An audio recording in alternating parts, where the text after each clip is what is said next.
ætlum að gera kjötbollur sem eru bæði svakalega einfaldar og rosalega bragðar. Og ef við getum gert það, þá getur þú gert það. Þetta er einfaldasta í heiminn. Settu bara nautahakk í skál. Og 1 egg.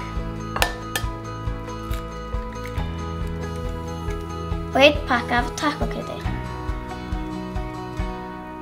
Og auðvitað erum við með hreinar og fínar hendur og við notum þær til að blanda þessu saman. Við setjum smá olíu í botninn á eldföstu móti og búum til kjötbollurnar.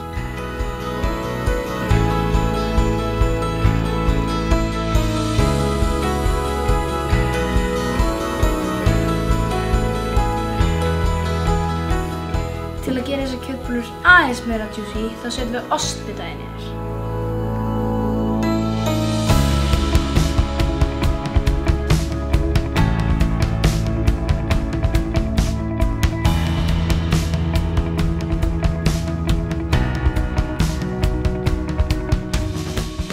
Nú setjum tómat-basilsósuna yfir.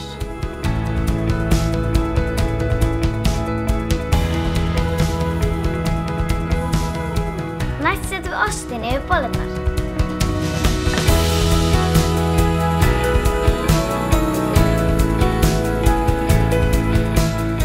Sáu þið hvað það er einfalt? Og núna er það tilbúið að fara í ofninn. Í 17 mínútur á 200 gráður.